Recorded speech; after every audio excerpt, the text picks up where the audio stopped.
بھائی عید کی نماز کا طریقہ، عید کی نماز کا طریقہ بھی بڑا آسان ہے۔ عید کی نماز عید الفطر ہو یا عید الاضحیٰ ہو، 2 رکعت واجب کی نیت سے پڑھتے۔ حنفیوں کے نماز کے طریقے کے مطابق بتا رہا ہوں، 2 رکعت واجب کی نیت سے امام کے تابع، امام ہے تو مقتدیوں کو پڑھا رہا ہوں مل کر نیت کرنا،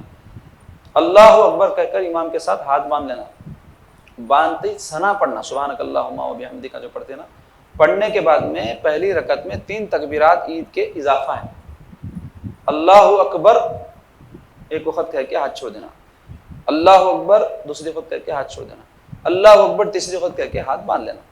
اس کے بعد امام صاحب سورہ فاتحہ ضمی سورہ پڑھتے، پھر رکوع کرتے، سجدہ کرتے، 1 رکعت پوری کرتے۔ اس کے بعد دوسری رکعت شروع ہوتی، اس میں انہوں پھر سورہ فاتحہ پڑھتے، ضمی سورہ پڑھتے۔ اب رکوع میں جانے سے پہلے 3 تکبیرات، وہ اس طرح کے 3 مرتبے اللہ اکبر بول کے ہاتھ کانوں تک اٹھانا چھوڑ دینا،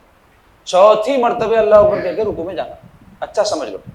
پہلی رکعت میں کیا ہے، ثنا کے بعد 3 تکبیرات میں 2 مرتبے ہاتھ کانوں تک اٹھا کے چھوڑنا ہے، تیسری مرتبے باندھ لینا ہے، اور دوسری رکعت میں رکوع میں جانے سے پہلے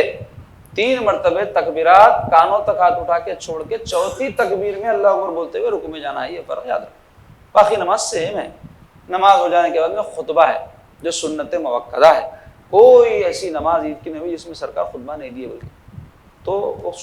سنت ہے، اس کا اہتمام کرنا، اطمینان سے بیٹھ کے سنو۔ سال میں 2 تو رہتے، جمعے کے خطبوں کا کیا اثر کرتے، عید کے یہ شادیوں کے خطبوں کا کیا اثر کرتے، آپ سب کو معلوم۔ کئی تو ایسے ہے آدھا خطبہ ہوئے بعد جمعہ میں آتے، کئی ایسے ہے خطبہ ہوا تو ٹھہر کے سنتے، دیر سے آتے نا، کھڑے نہ پڑتا، جگہ نہیں رہتی، اور آتے دیر سے اس واسطے کہ کچھ مجبوری بعض کو رہتی ہوں گی، بعض کو نہیں بھی رہتی تو عادت بنا لیتے۔ شادیوں کے خطبوں میں کیا اثر ہوتا، حاجی کا کام ہے، ہمارا کیا تعلق، انہیں پڑھ لیتا، جس کی شادی انہوں نے سن لیتا اور دعا کر لیتے، چل بھائی ایسا ہوگا۔ کتنے افسوس کی بات، سننا سنت ہے، واجب ہے خطبہ سننا، کیا ہے خطبہ پڑھنا سننا واجب، لوگوں کو نہیں معلوم، تو توجہ سے سن، آواز نہیں بھی آئے تو خاموش بیٹھے رہنا، کوئی بھی خطبہ۔